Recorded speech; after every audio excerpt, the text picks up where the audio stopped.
The warship was massive, not sleek like the Empire's carriers or crystalline like the Varnak dreadnoughts. No, this was raw metal and rage, thick armor plating, blackened hull scarred with ancient burns, turrets that looked welded on, as if function had bullied form into submission.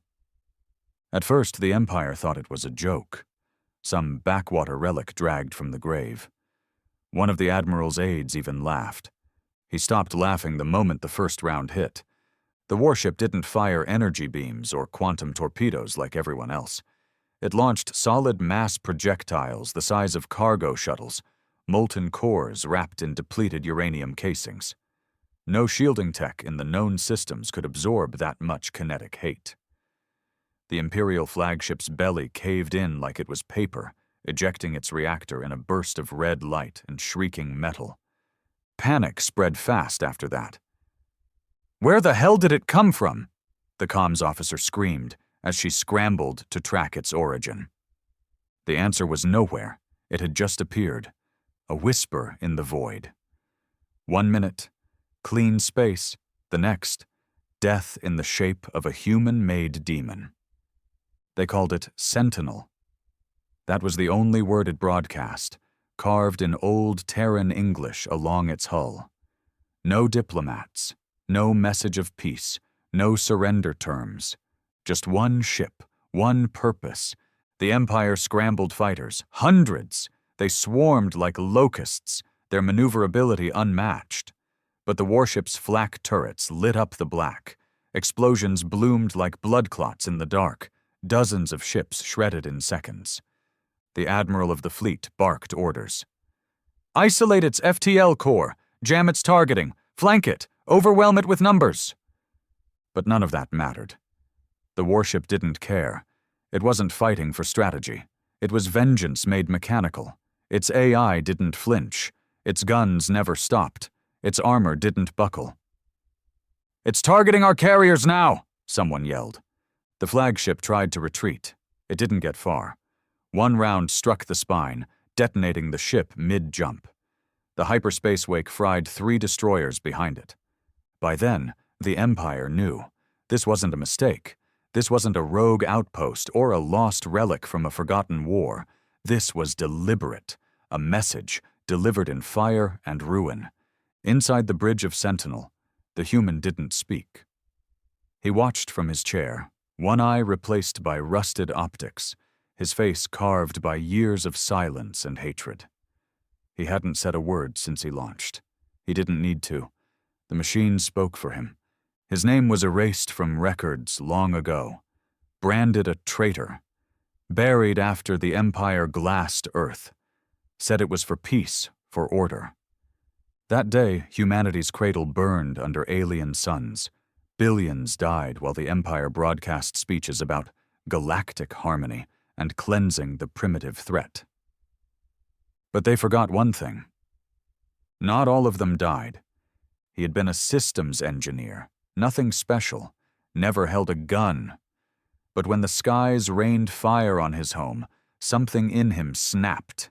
He salvaged, built, hid in the wreckage for 20 years, rewired his pain into steel and algorithms, gutted an abandoned Imperial cruiser and rebuilt it from scratch, his way. Every round, every turret, every targeting array carried a single purpose: make them remember. And now, here he was. No allies, no backup, just his hatred and the ship he'd turned into a ghost of Earth's wrath. The Empire tried to reorganize. Reinforcements were called from the inner systems. High Command issued a galactic alert. But in the deep black, their delay didn't matter. Sentinel kept moving. Planet after planet. Station after station. Not mindless destruction, no. Strategic, precise. The ones who gave the order, the ones who pulled the trigger, the ones who cheered as Earth died. He found them all. And one by one, he silenced them. The silence after battle always felt worse than the screaming. Smoke still clung to the consoles, filling the bridge with the acidic scent of scorched electronics. burnt ozone and grease. The hum of the reactor below was the only sound left. Steady, like a heartbeat that refused to stop. Outside, where a proud Imperial fleet once stood, nothing remained but twisted metal and drifting corpses. He leaned back in the chair, bolted to the center of the bridge, his throne, his execution chamber. The skin on his fingers was calloused and cracked, stained with oil, old burns, and blood from years spent in the belly of his creation. A faint tremor danced through his right hand, a permanent twitch that had never gone away since the night Earth fell. He never bothered to fix it. A low alert blinked on the command screen, red and angry. It wanted his attention, demanding acknowledgement of what had just happened. Imperial Task Force obliterated. 37 ships, 3 command carriers, thousands of lives. Gone. He pressed one cracked finger to the console and dismissed the message without reading the rest. The AI flickered in with no ceremony. All primary targets neutralized, it said in a voice that wasn't human, but somehow knew how to speak like one. Calm. Cold. Obedient. Next phase? He didn't answer right away. Instead, he stood slowly, stretching muscles stiff from battle. The artificial gravity shifted slightly, not designed for comfort. He walked to the viewport and stared out into space, littered with wreckage. The remains of the Empire's arrogance drifted in slow spirals, silent, weightless judgment. They had no idea what was coming. Not really. He tapped the glass once, almost a salute. Mark location. Prepare FTL jump.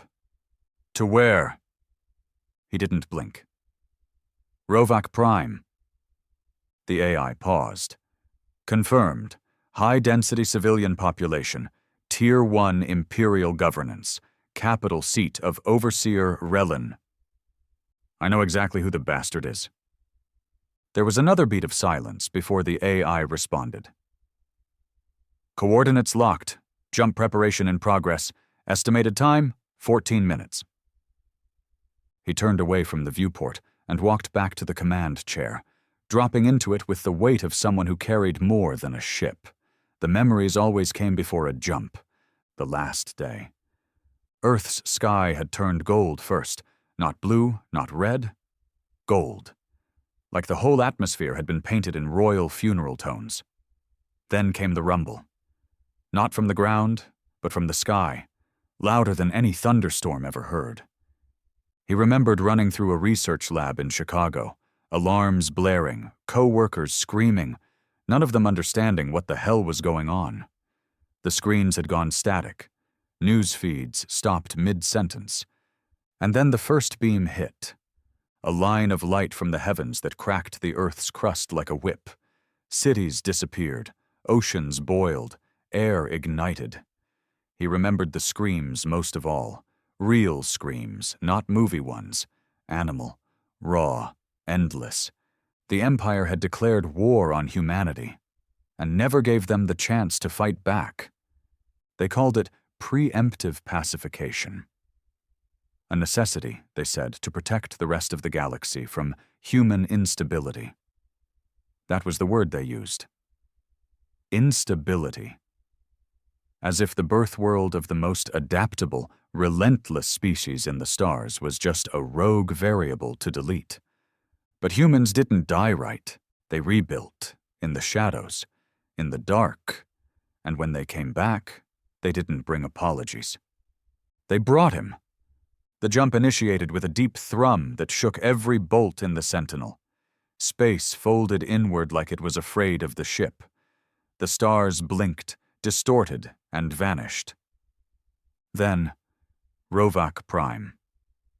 A jewel of a planet. White clouds swirled over green and gold continents. Cities stretched like silver veins across the surface. Towering monoliths, floating platforms, and orbital stations glittered with opulence. He'd been there once. Before the Purge, before Earth became ash. Back when humans were still allowed to travel freely. before the Empire tightened the leash. He remembered the looks, the glares, the whispers, as if he were some savage that had wandered into a cathedral. They'd looked down on him like vermin. Now he had come back, atop a war machine they couldn't comprehend. The AI chimed again. Planetary defense grid detected. Initiating breach protocol. Do it! In space, Sentinel's belly opened like a beast bearing its ribs. Massive cannons, normally hidden behind armor plates, slid into place. They didn't hum. They didn't glow. They thudded. Heavy, real, brutal. The first salvo hit the orbital stations. The Empire's satellites screamed out warnings, too late to matter. One by one, the stations exploded, bright blossoms of fire among the stars. Debris rained down like burning hail. On the ground, panic erupted. Evac sirens howled. The Overseer's guards mobilized, deploying anti-orbital weapons. But nothing reached Sentinel. The kinetic shielding wasn't based on energy. It was brute physics. Solid blocks of rotating tungsten armor rotated with incredible speed, deflecting everything from missiles to light itself. Overseer Rellan stood in his ivory tower, watching the skies open above him. He had forgotten the man behind the ship. Forgotten the engineer whose entire life was erased by the orders he signed. Now, that man had returned with a ship that wrote vengeance across the sky. Target the administrative complex, the human ordered. The AI hesitated. Overseer confirmed to be present. Collateral damage likelihood, 100%. Good. A shell left the main cannon. It didn't fly. It punched the atmosphere, screamed through the stratosphere at Mach 18. It struck the Overseer's complex dead center. Glass, steel, and bodies flew in every direction. What was once the proud heart of Rovac governance became a crater of boiling concrete and flame. From that single hit, everything began to unravel. The Empire always pretended it was invincible, that every system it controlled would obey out of fear or pride. But they hadn't prepared for something like this. One man, one ship, unbound, unapologetic. Sentinel has returned. The ship drifted in orbit like a shadow over the planet, daring anyone to try and move it. Inside, the human didn't rest. He sat in the dark now, lit only by the blinking lights of the console. His face hadn't changed, not really. Maybe a little older, more worn. But the fire in his eyes had never dimmed. He opened a comms line, not to gloat, not to speak to survivors. He just opened the channel. "This is Sentinel," he said, voice gravel and smoke. "To any human out there, I'm not done." No one answered for a few seconds. Then a crackling voice returned. "Sentinel, this is Bastion Outpost. We hear you." Another came in. "Sentinel, this is Nomad Station. Standing by." And another. "Sentinel, this is Dustborn Fleet. Orders?" He didn't smile. He couldn't. But something shifted in his chest. The Empire thought they'd erased a species, but all they did was give them a reason. One by one, human voices returned to the void. Scattered colonies, smugglers, engineers, forgotten veterans, survivors.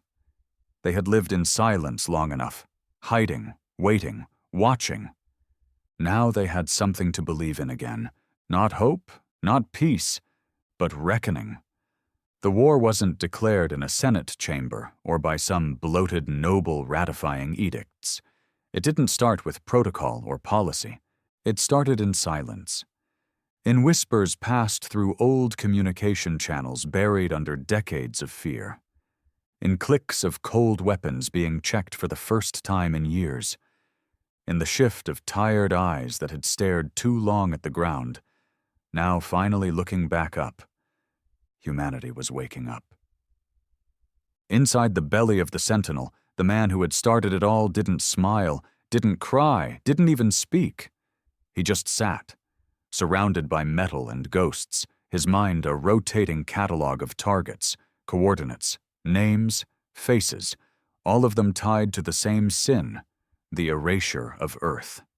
The AI kept feeding him updates, rebellions, insurgencies, fleets mobilizing, some human, some alien, sick of the Empire's smug rule. They weren't allies, not yet. But they were moving. And that was enough for now. He was no hero. He didn't pretend to be. The title made his skin crawl. Heroes wore medals and made speeches. He wore engine grease and the weight of a dead world. All he wanted was to watch the Empire rot under the same fire it fed Earth. A chime rang from the console. Multiple human outposts requesting instructions. Shall I respond? He leaned forward, bones stiff, joints cracked. No, he said. Let them choose. I'm not building an army. I'm clearing a path. The AI acknowledged with a soft click. That's how it always was between them. Understanding built from repetition, not affection. He had no one else to speak to. No family left. No comrades. Just the AI and the Sentinel. A man and his vengeance wrapped in armor. He stared at a flickering star chart. Red circles marked past targets, burned into space like fresh scars. He moved a finger to a blinking sector at the edge of Imperial space. Goreth Sigma, an industrial world, cold and ugly. It was there that the Empire had tested their cleansing beam before Earth. Millions of genetically modified slave workers, human mostly, disposable, no trials, no noise, just turned to ash to see if the math worked. He remembered watching the footage. Black and white. No sound, just a flash, and then emptiness. A test, they said. Nothing personal. Goreth Sigma was personal now. Set a course, he said. We hit it next. The jump took minutes. The ship groaned as space bent around it, dragged unwillingly into another act of retribution, and when the stars snapped back into place, the target lay ahead, sprawled across a dark, frozen moon, blinking with factory lights and lined with production yards. This time, there was no warning, no posturing. He fired on arrival. The planet's orbit cracked open first. Defense satellites melted. Space elevators collapsed. The sky burned. Down on the surface, alarms screamed. Automated alerts triggered evacuation protocols that would never complete. The Sentinel's rail cannons rotated and pounded the factories with surgical fury, striking reactor cores, ventilation systems, central AI brains. He wasn't just killing, he was erasing. But then something unexpected happened. The AI pinged. Human life forms detected. 57, underground sublevel, factory core. He blinked, hard. Human? This wasn't supposed to be a rescue mission. No survivors were listed in this sector. Goreth Sigma was thought to be abandoned, its records scrubbed clean. But those weren't numbers. They were breathing, waiting, forgotten. He opened a visual channel. The screen flickered. A grainy feed appeared, showing a bunker lit by weak, flickering lights. The camera picked up faces, sunken eyes, dirt-stained skin, clothes decades out of fashion. Malnourished, some with mechanical limbs patched together from scrap. One held a child. They looked up at the screen like animals seeing daylight. He froze. His voice came out like gravel being crushed. Open a comms line, audio only. The connection was weak. Fuzzy. A woman's voice came through. Shaky. Who is this? We thought it was another raid. He didn't know what to say. The silence dragged. Then he said, You're free. Get to the surface. I'll cover the exit. Her breath hitched. Is it true? Are you the one they're all talking about? The ship? I'm not a story. I'm your cover fire. Move. He cut the comms and leaned forward. Fingers flew across controls. Gun platforms rotated. Atmospheric cannons loaded and fired in intervals. He wasn't targeting the humans. He was digging them out. The Empire's response was almost immediate. A battlecruiser warped into low orbit, sleek and arrogant, hailing him with imperial bravado. "Unidentified vessel, this is Admiral Varel. You have violated Imperial airspace. Power down your systems and prepare for—" He terminated the signal mid-sentence and launched 4 magnetized torpedoes. The cruiser was fast, but not fast enough. 2 torpedoes struck its lower hull, disabling the engines.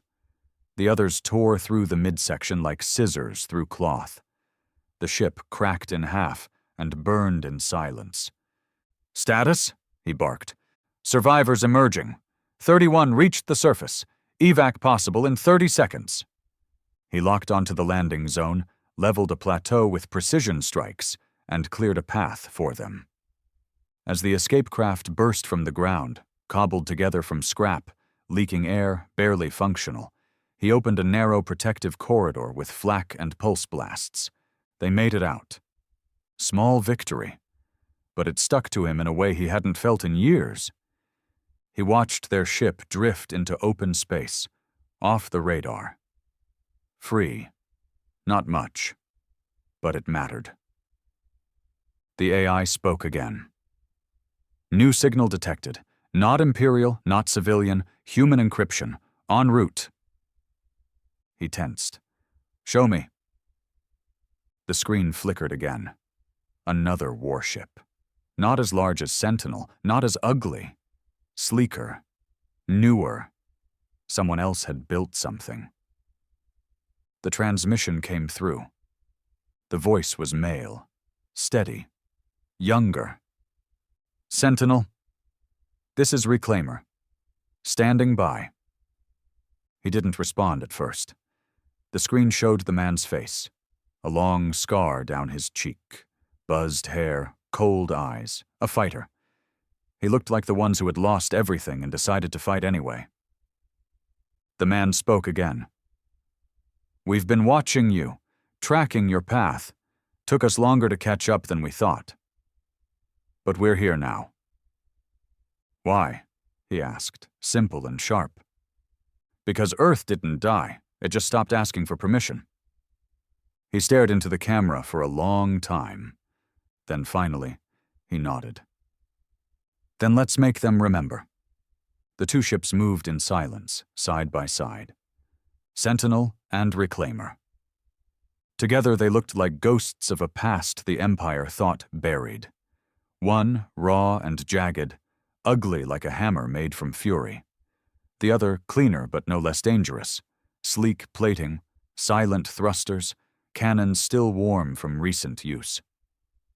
They didn't speak again. They didn't need to. For warriors like them, the shared silence was enough. The man sat at his console, watching the Reclaimer's readouts flicker on his interface.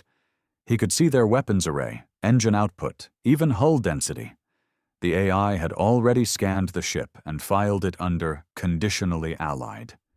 He didn't trust them, not fully, not yet.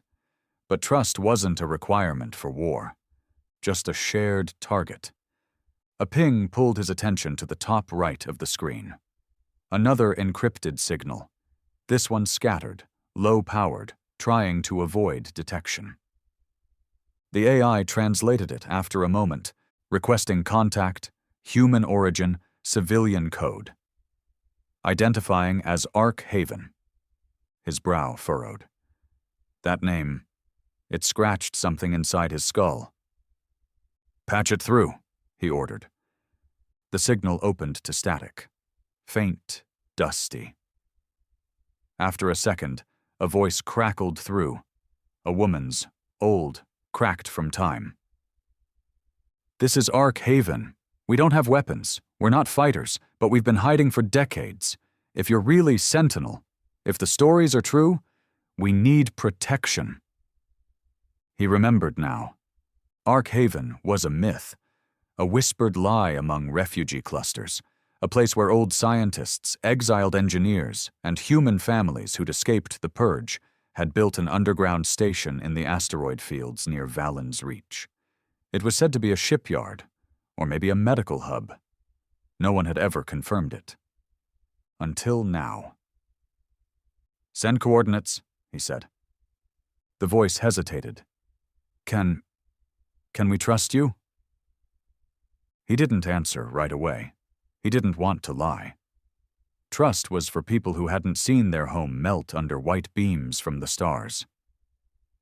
"I'm not here to protect you," he finally said. "I'm here to make them bleed. But if you get in my path, I won't let you die." Silence. Then, "Coordinates sent." A blip appeared on his screen, deep in the dust belt of Valen's Reach. Not far, 37 minutes at sublight speed. He flicked his eyes toward Reclaimer. "Patch in a tight beam." The captain from earlier, scarred face, eyes like carved stone, appeared again. No formal greeting. Just, "What's next?"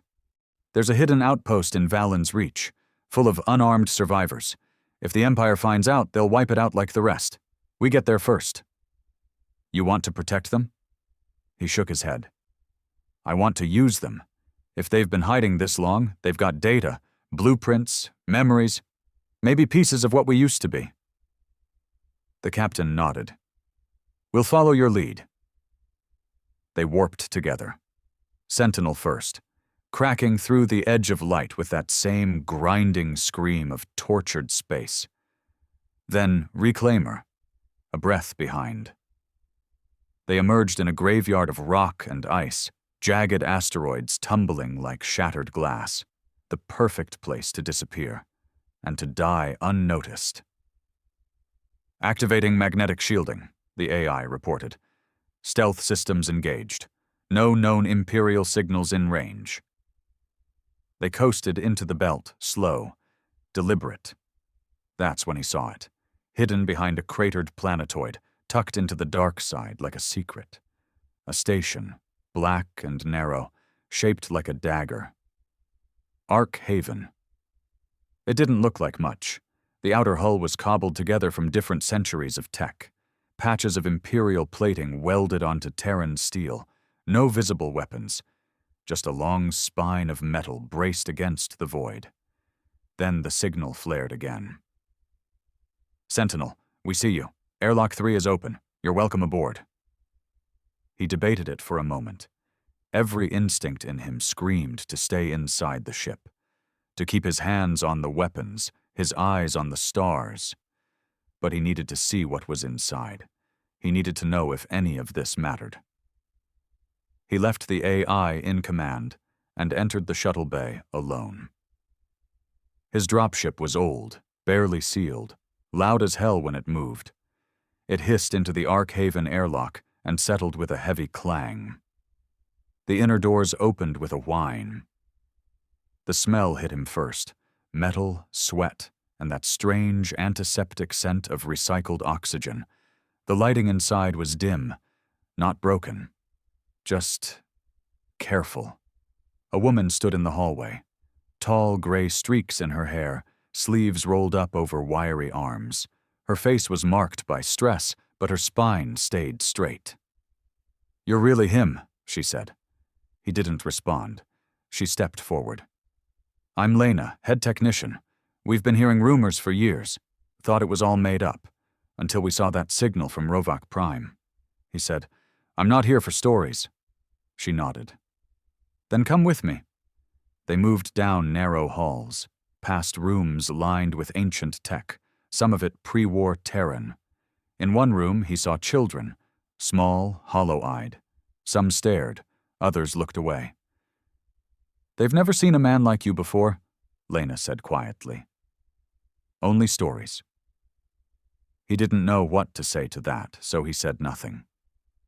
She led him into a chamber deeper inside, lined with blueprints, memory cores, and data archives. "This," she said, sweeping her arm, "is what we saved when Earth fell. Technical manuals, DNA archives, ship schematics, cultural records, Everything we could smuggle before the Empire started burning libraries. He stepped toward a central console and rested his hand on it. The display blinked to life. Old Earth language. Human interface. One file opened on its own. Project Odyssey. Final countermeasure design. Status: incomplete. Prototype only. Notes: requires Terran AI core. His eyes narrowed. Where did you get this? He asked. Lena hesitated. It was recovered from Mars Station Alpha, right before it was destroyed. The engineer who built it didn't survive. We never had the AI core to finish it. He stared at the screen. Project Odyssey. A ship? Number something more. A weapon, maybe. A failsafe. The final finger on the trigger humanity never got to pull. You can finish it, she said softly. Can't you? He looked up, and for the first time in years he felt it. Not hope, not redemption, just purpose. His voice was quiet, but hard. I can finish it. And then the alarm screamed. An Empire scout had found them. The AI's voice hit his ear. 2 destroyers inbound. Estimated time to contact, 4 minutes. Lena's face paled. We don't have weapons. He was already moving. He sprinted back to the shuttle, launched before the airlock sealed. His dropship roared back into Sentinel's belly, and within seconds, the war machine awoke. Power up, he barked. Target lock. Let's make this fast. Reclaimer had already moved into position. The other captain hailed him. We've got their flanks. No mercy, he replied. They don't deserve it. The first destroyer tried to issue orders. He didn't even let them finish. He ripped the hull open with a solid core blast that tore through 4 decks before detonating the engine. The second ship veered, firing blindly, but Sentinel was already on it, launching a barrage of heat-seeking missiles and EMP warheads. 2 ships entered. Nothing left exited. Back in Ark Haven, the lights flickered, then steadied. Lena's voice came over the line, choked but firm. We're still here. He didn't answer. He was staring at the Project Odyssey file again, his mind already planning, calculating, remembering every piece of tech he'd ever stolen, every system he'd hacked, every weakness he'd learned. The Empire thought they were winning. They were wrong. Sentinel wasn't the end. It was just the spark. Odyssey would be the fire. The hours that followed felt like both nothing and everything. Back inside Sentinel, he stood in the cold glow of the bridge, watching the file from Ark Haven flicker across the main console. Project Odyssey. The name echoed in his head like a bell buried under 1,000 tons of ash. It wasn't just a weapon. They never called it that in the design notes. It was a countermeasure, a last word kind of thing. The kind of thing a dying species builds when they know they won't get a second chance. It had been designed in the final days of the Earth Wars, before the Purge, before the Empire erased the planet. Not for retaliation, for correction. The blueprint wasn't just tech. It was ideology forged into code. A machine that could think like a human, strike like a god, and learn like the worst parts of war. The only thing missing was a human core, a real one. And he had it. He looked at the control array on Sentinel's dashboard, at the core module hidden under reinforced plating. The heart of the ship, the AI that had kept him alive, fired his guns, killed his enemies without hesitation. But it wasn't a ship AI, not originally. It was his brother. Not by blood, by fire. Years ago, right after the Purge, back when he was still hiding in the radioactive husk of old Chicago, he'd found a bunker, buried tech, an abandoned consciousness transfer pod built by rebels who had tried to cheat death. One man had died inside it trying to upload his mind. The tech wasn't complete, but his memories were intact. He called the voice that came from that pod Echo. Over time, he installed it in the half-dead wreck that would become Sentinel. Over the years, Echo became more than a voice. He became a partner, a soldier, a second soul built from loss and unfinished goodbyes. Now, to complete Project Odyssey, he would have to rip Echo out of Sentinel and upload him into the new prototype. Echo broke the silence first. "You're thinking too loud." He smirked faintly. "You always say that. Because it's always true. You want to transfer me.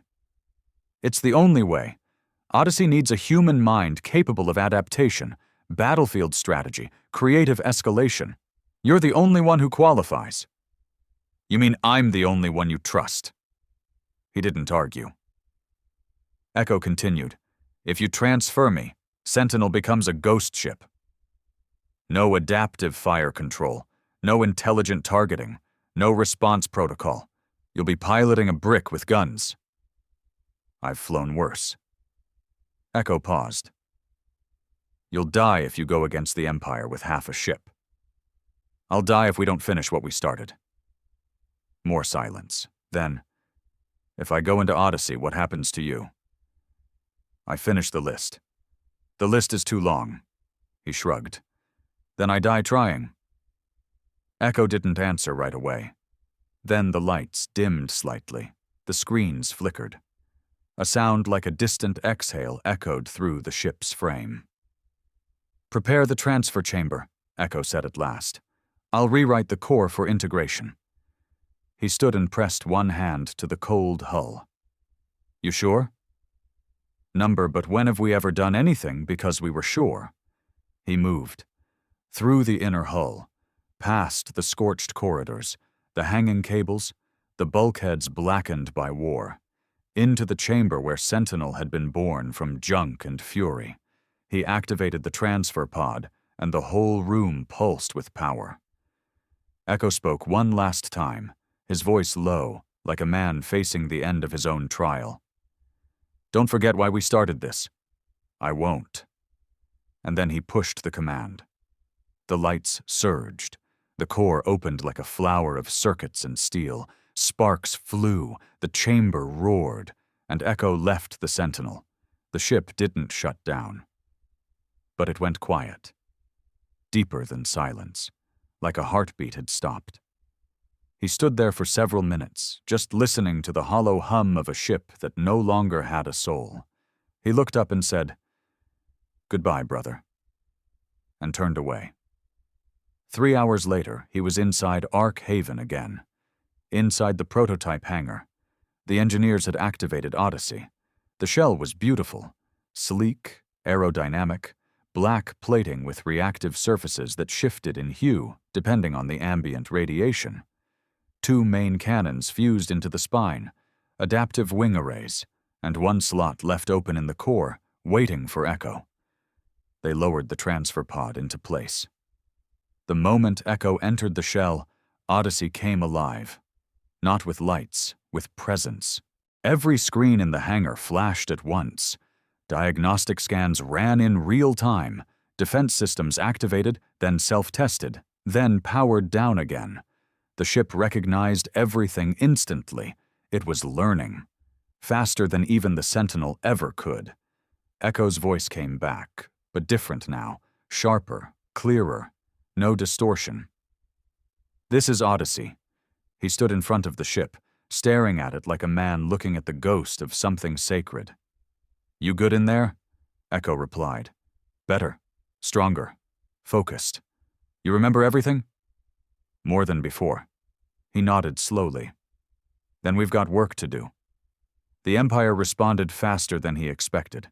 They'd lost Gorath Sigma, then Rovac Prime, then 2 scout fleets, then the last functioning orbital factory in the Xenar Ring. But the final straw was the attack on Ark Haven, the fact that humans had a base, had working ships, had a weapon, that triggered full mobilization. Fleet Marshal Norrex, a cold-blooded lizard with a long memory and a hatred for humans bordering on religious, activated Purge Protocol 7.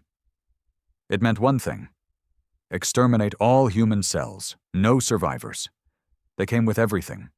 4 dreadnoughts, 12 carriers, hundreds of support ships, and they all aimed for Ark Haven. The distress beacon lit up the main screen. Reclaimer was already in position, defending the outpost. But they wouldn't last long alone. He stood inside Odyssey's cockpit now, wearing an old neural interface rig, cables running from his spine to the console. His body ached from it. The connection wasn't perfect, but he didn't care. Echo's voice came in through the headset. "You're not going to like the odds," he laughed dryly. "Odds are for people with plans." "You don't have a plan? I've got you." That was enough. He activated the drives. Odyssey lifted from the hangar with a smoothness Sentinel never had. The hull shimmered. The forward array scanned 20 targets in 1 second flat. He pushed forward and launched into space. The stars blurred. The hull shifted, repelled debris with pulsed grav fields. The dreadnoughts loomed ahead like skyscrapers in the void, bristling with weapons. He didn't slow down. Echo said, "We'll breach in 15 seconds. Multiple tracking systems locking on. Let 'em lock." The first barrage came fast. Ion torpedoes, flak clouds, magnetic disruptors.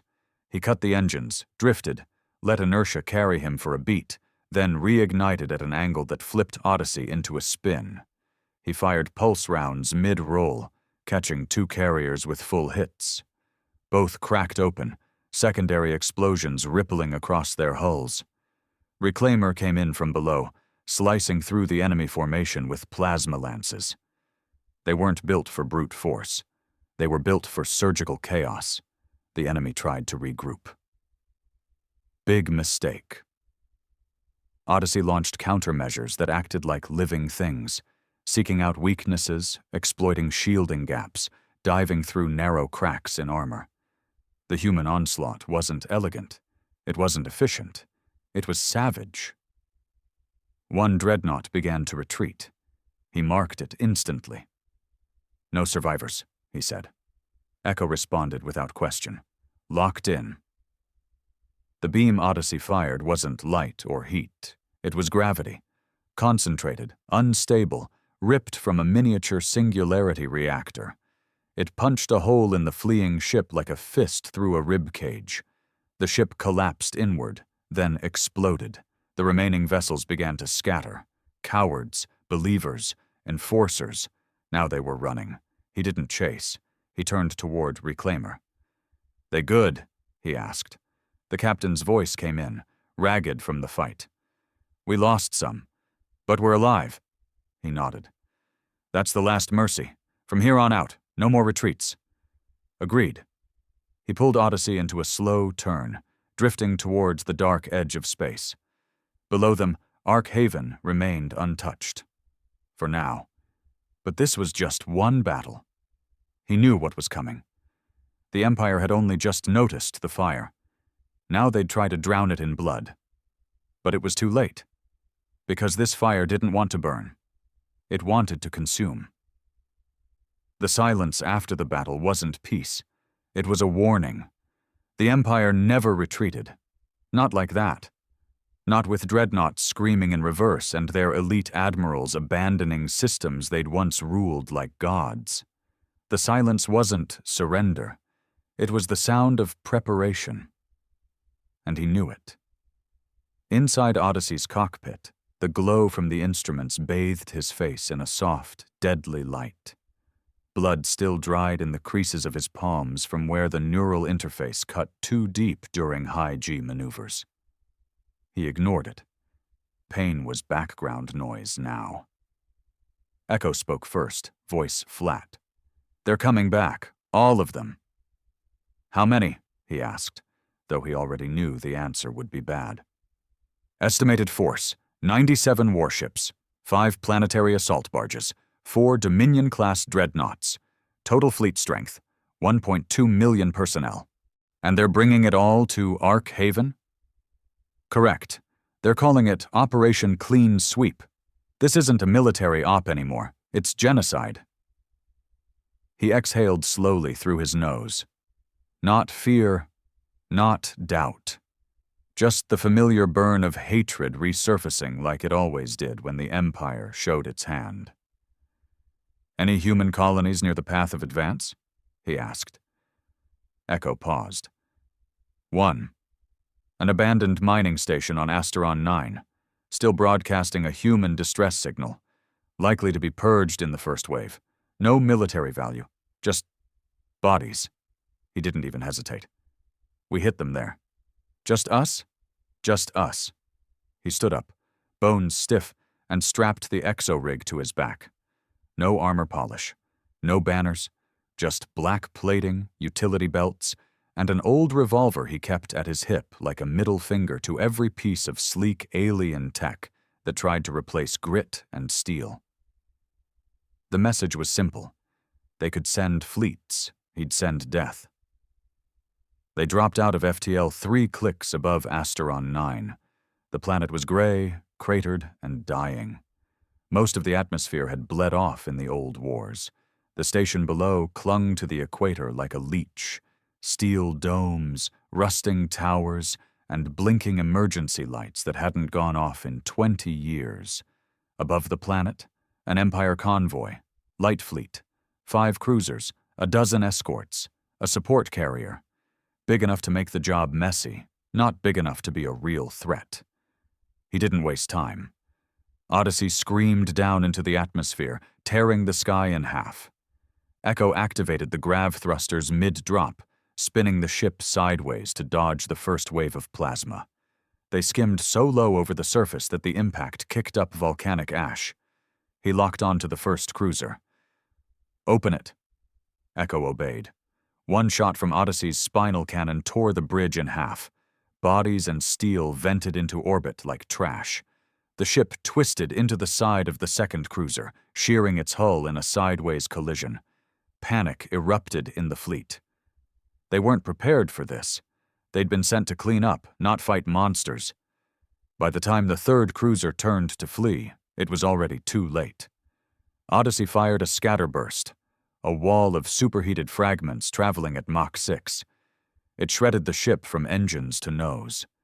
A body flew out of the rupture, arms and legs spread, still twitching in vacuum. He didn't blink. "Carriers launching fighters," Echo warned. "Let them."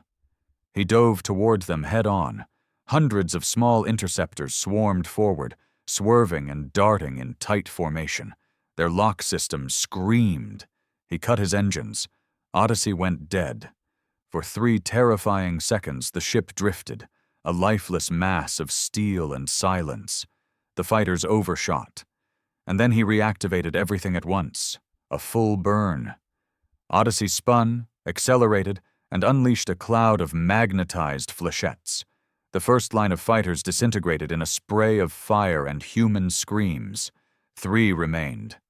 He let them run. One veered right, toward the mining station. He clenched his jaw. "No survivors," he growled. He punched forward on the console. Odyssey responded with a precise pulse from the railgun, just enough to rip the remaining fighter apart in the upper stratosphere. A trail of debris sparkled in the dark like falling stars. Echo's voice cut through the tension. "Fleet neutralized. Ground station still active." He opened comms to the station. "This is Odyssey. Anyone alive down there?" Static. Then a voice. Young, male, strained. "Human? You're human?" He said nothing. The voice cracked. "We thought we were the last ones. They sent a message. Said the fleets were coming. We've got injured. Kids. Not many. Maybe 70 left. Shut everything down. Stay hidden." "You're not here to evacuate us?" "No," he said flatly. "I'm here to make sure they don't reach you." He cut the comms and turned toward the wreckage in orbit. Echo said what he was already thinking. That was just the scout force. Main fleet's jumping in 6 hours. Ark Haven still exposed. "Reclaimer can hold them for a little while. We'll buy more time." "You can't hit the entire fleet." "I'm not going to." He stood again, walked to the armory hatch behind the cockpit. It opened with a hiss. Inside were rows of magnetic mines, nuclear warheads, and 2 EMP cores pulled from old Imperial torpedo wrecks. I'm going to cripple their jump corridor. You're planning to sabotage space itself? They think we're hiding behind shields and hope, he said, loading a warhead. We're not. We're going to poison the stars. 6 hours later, the trap was set. Odyssey floated inside a nebula cluster, silent, undetectable.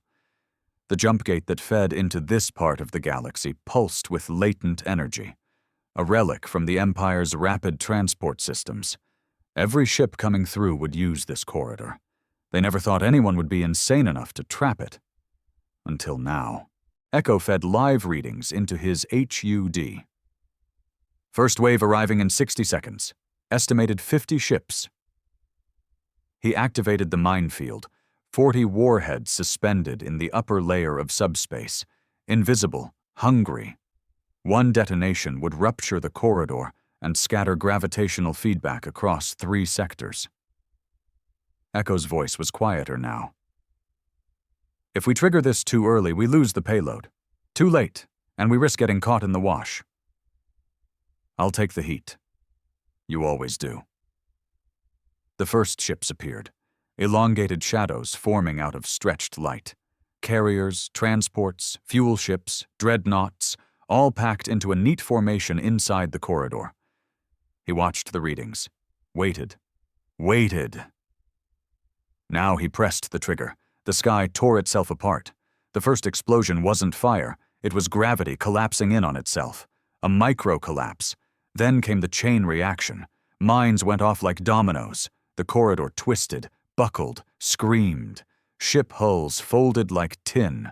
The lead dreadnought vanished into itself. One moment there, the next just gone, like it had been erased from existence.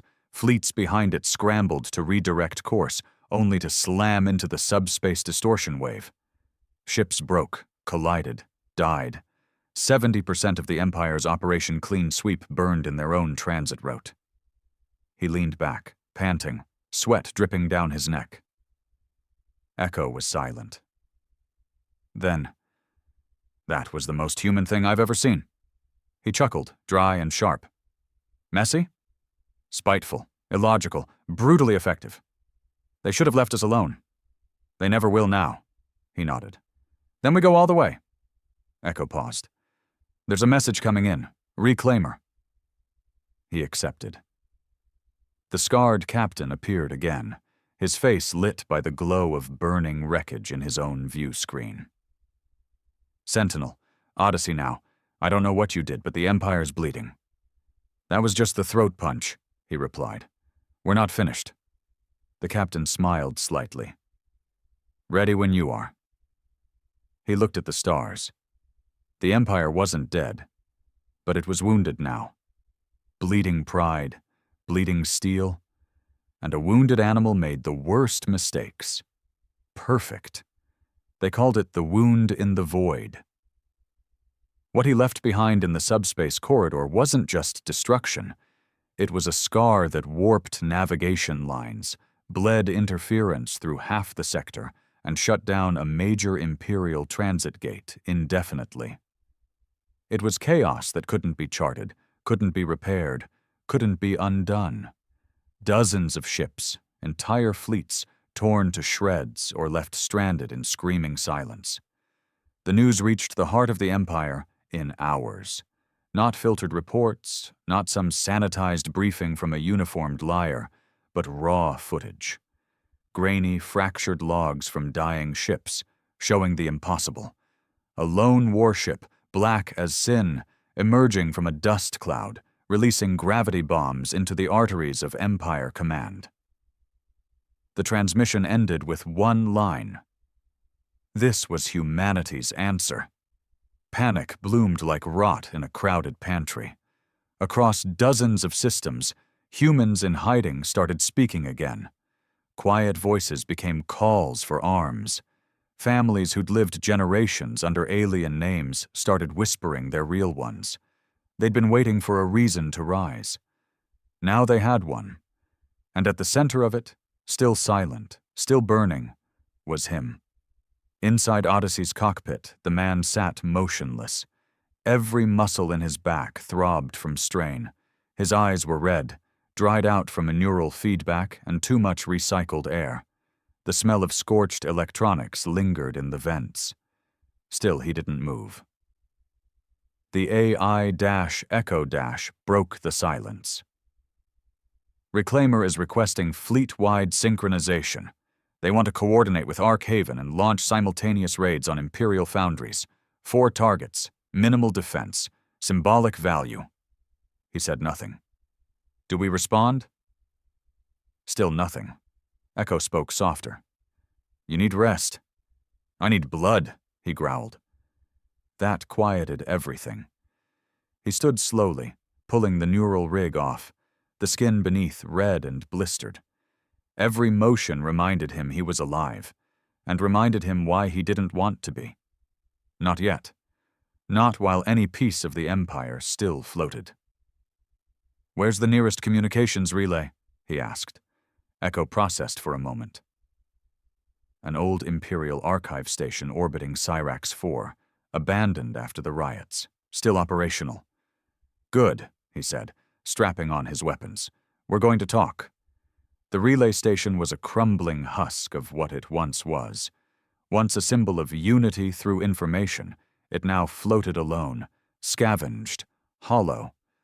Burn marks from an old uprising scarred the side of the dish array. He docked Odyssey manually. No lights welcomed him, no guards, just silence and old gravity. Inside, he walked the halls of broken terminals and rotting chairs. The command center flickered to life under his hand. Dust danced in beams of blue from overhead.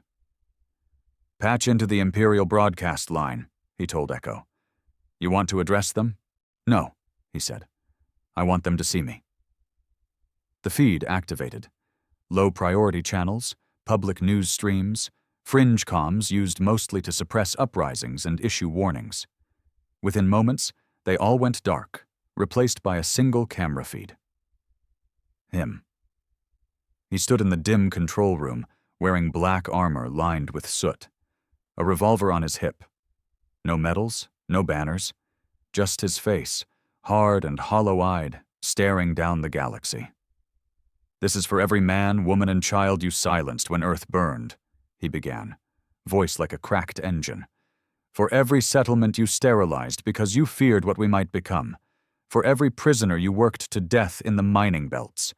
For every colony you declared unstable and erased from the maps. We didn't forget. And now, neither will you. He took a step closer to the camera. You turned Earth into a crater, thinking it would scare us. All you did was plant something. You gave us something to fight for that isn't home, or politics, or hope. You gave us vengeance, and we've spent years feeding it. He leaned forward. You should have finished the job. He cut the feed. Across the Empire, millions watched in stunned silence. Soldiers, politicians, civilians, enslaved laborers, even the ones who hadn't seen a human in decades. That face, the dirt, the scars, the rage, was burned into their vision like an eclipse. Within minutes, systems erupted. One human mining crew on Karan 6 slaughtered their overseers and took control of an entire processing station. Another detonated a shield generator on Sevrak Station, plunging 3 orbital platforms into the planet's gravity well. One Empire-controlled news broadcaster attempted to denounce the speech. His head was mailed back to headquarters within the hour. The Empire tried to regain control. Too late. 2 days later, Reclaimer docked alongside Odyssey near the dead world of Miriah. They met aboard a hollowed-out cargo barge, neutral ground. The captain stood waiting, arms crossed, face drawn tighter than usual. You've started something, the captain said. People are dying. They were always dying, he replied. Now they're dying loud. Reclaimer's captain didn't argue. We've got fleets mobilizing. Human cells, pirates, even some defecting alien crews. Everyone wants in, but they want leadership. He scoffed. They want another symbol. They want someone who won't flinch. The man turned his back, looking out the barge's cracked window, at the stars spread like open wounds. "I'm not a general," he said. "No," the captain agreed. "You're worse. You're honest." He said nothing for a long time. Then, "Give them targets. Set up ghost fleets. Hit supply lines, black sites, and comms hubs. Burn the outer systems. Don't hold ground. Make them stretch themselves thin." "And you?" "I go for the throat." The captain raised an eyebrow. "The core systems?" He nodded once. "They'll have everything. Fortress worlds, defense satellites, planet-killer fleets. I'm counting on it. You'll die. Probably. But you'll be remembered." He looked over his shoulder, voice low and hard. "I don't care about being remembered. I care about making them afraid." Back in Odyssey, he stood in the interface bay, looking at the star map. One system blinked at the center, Deltara Prime, the crown jewel of the Empire, military headquarters, political capital, population, billions, Echo spoke. "You won't get within 100 clicks." "I don't need to," he said. He tapped the screen, and an old blueprint opened. An Imperial gate array hidden beneath the moon of Virex, left unguarded after the mass fleet deployments. A relic. It had been used for experimental wormhole tunneling, never stable, always dangerous. Perfect. "I'm going through there." "You're going to bypass 200 defensive fleets using an abandoned wormhole gate?" "Exactly." Echo hesitated. "That's suicide." He just stared at the flickering map. Number, that's the beginning of the end. At the edge of Virex's cracked moon, Odyssey hovered above the old wormhole array, its arms stretched like a broken spider, half its emitters dead. The surface below was jagged with the remains of experiments gone wrong. He activated the main thrusters. "Prep the ship." Echo pulsed through the console. "Stabilization field is non-functional. If we jump, we can't guarantee where we'll exit." He gripped the throttle. "Doesn't matter, as long as we land close enough to shoot." With a scream of rending space, Odyssey lunged into the gate and disappeared. The stars rippled. The void shrank. And something old and angry followed behind. The void didn't like travelers. The wormhole wasn't built for something like Odyssey. It wasn't built for vengeance, or for the kind of man who had nothing left to lose. It screamed against the intrusion, warped gravity, twisted the laws of space around the hull like it was trying to chew the ship apart. But it didn't break. Neither did he. He gripped the controls with hands already bloodied, bones grinding in his knuckles. The rig fed pain into his spine like fire. He didn't flinch. He welcomed it. It reminded him that this moment was real, not rage, not a dream. This was now. Echo's voice flickered in and out over the static storm. "Jump, hold, stabilizer is—" "Ride it," he growled. "Don't stop, we come out fighting." The wormhole spat them out into a wall of red and gold light. Orbit over Deltara Prime. The Empire's beating heart. No alarms, no warning. They never expected anyone to come through that gate.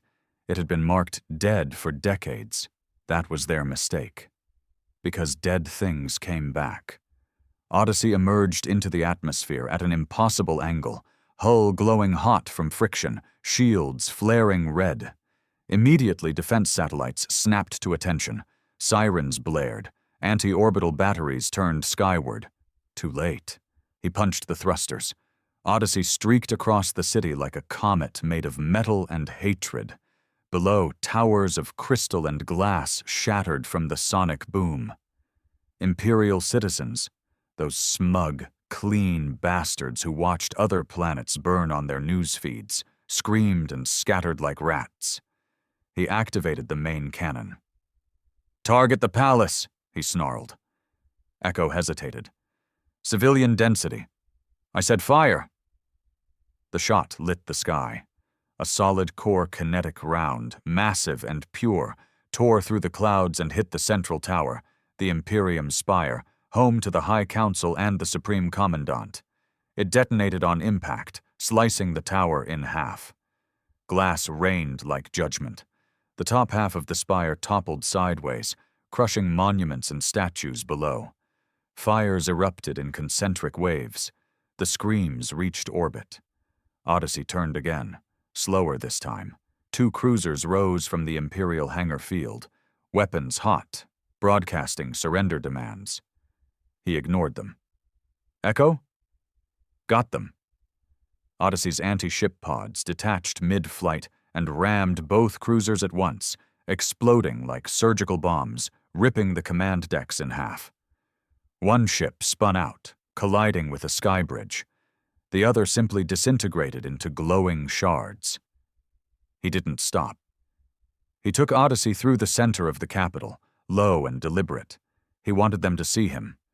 The black hull, the roaring engines. The warship they said was a myth. He opened the external broadcast. "This is what you built," he said coldly. "All of this. You crushed our bones to build your empire, but you forgot something." A pause. A breath. "You forgot we remember everything." He launched seismic charges at the Senate Hall. It vanished in a flash of dust and fire. From orbit, more ships began to fall in. A full emergency defense fleet. It was the largest deployment seen over Deltara in generations. Carriers, assault wings, drone hives. Echo's voice came over the comms. "This is it. We won't survive this." "I don't need to," he said. "I just need to make them bleed." And he did. He fought in silence, Odyssey blazing against a fleet that outnumbered him 1,000 to 1. But every kill mattered. He destroyed 17 interceptors in a single pass. He sliced a dreadnought's spine open with a modified asteroid drill fused to Odyssey's hull. A repurposed mining tool turned into a warhead. He jammed comms, fried guidance systems, weaponized the atmosphere. He burned everything. But even gods bleed. A lucky hit smashed through Odyssey's undercarriage, blowing out the rear thruster. The ship jolted hard. He slammed against the console, ribs cracking. Blood filled his mouth. Echo's voice stuttered. "We've lost stabilizers." "Then we go down angry," he spat. He aimed Odyssey towards the central command dome, where the Empire's War Council was rumored to be buried underground, hidden like cowards beneath gold and marble. "Final strike," he whispered. Echo said nothing. Together they drove the ship downward. No guidance, no shields, just mass and vengeance. The ground rushed up to meet them. The impact was biblical. Odyssey struck the command dome at near-terminal velocity, tearing through 30 meters of reinforced alloy like paper. A shockwave flattened entire districts. Fire followed behind it like a second sun. The screen inside his cockpit cracked. Bones broke. Metal screamed. Then silence. Nothing moved for almost a full minute. Then the Empire began to react. Recovery crews found nothing usable. No clean remains, no black box, no clear DNA trace. Just fire and the remnants of a ship that had rewritten the laws of vengeance. But someone survived. Or maybe something. Because 30 minutes after the impact, every comms line in the Imperial core lit up with a new message. Not a threat, not a demand. Just a voice. His voice. "I'm not the last," it said. "I'm the first." The message repeated. Again and again. Weeks passed. The Empire tried to rebuild. They lied to their citizens, claimed the attack was a fluke, a freak accident, sabotage.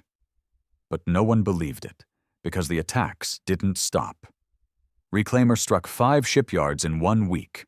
Human fleets, real fleets, formed out of the black, born from pirate clans, broken colonies, old sleeper cells. They moved like a disease through the Empire's spine. And above them all, They carried a symbol, not a flag, a name, Sentinel. No one knew if he lived. No one knew if Echo had survived the crash. Some said they were dead. Others said he'd never existed at all. But one thing was clear. The Empire was dying, and the ghost of Earth was the thing killing it. In the ruins of the control dome, buried beneath 40 meters of scorched rubble, a single system rebooted. Odyssey's AI core. Damaged, flickering, but alive. A camera came online, a lens blinked once, then twice, then it spoke, voice cracked but sharp. "Ready."